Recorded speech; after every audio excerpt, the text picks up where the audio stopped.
Were the Avengers a big part of your comic book reading when you were a kid? Yeah, they were one of the first books when George Perez was drawing them. They were on Counter-Earth. This was a big deal for me, yeah. Squadron Supreme, I'm just saying. How did the comic book things happen for you? I mean, like, how did you start falling in love with them? And this is actually in a roundabout way, because my dad was the head writer of the Electric Company. They were going to do Spidey. They were going to do Spidey stories. So he came home with old Spider-Man comics when I was about 9. And, you know, just, sure, hand your son meth. That's great. That's it. I wrote that.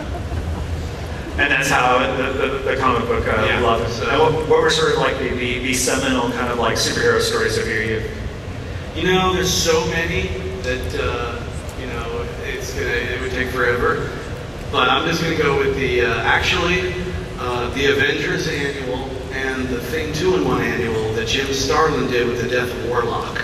Nice. That was, for me, the beginning of Marvel Comics. That is the most underrated, overlooked piece, I think, in the whole Marvel universe.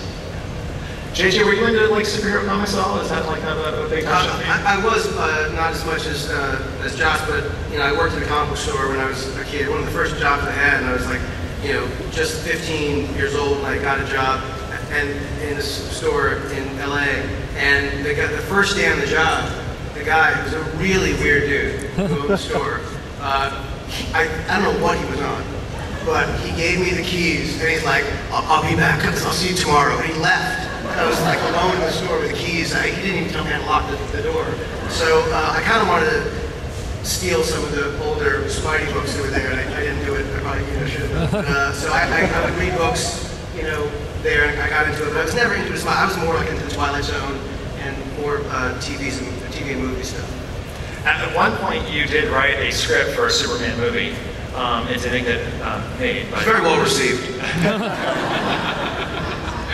Is that a genre that you would be interested in returning to, like superheroes, or is that sure? Yeah, of course, sure. I'd be open to anything for sure.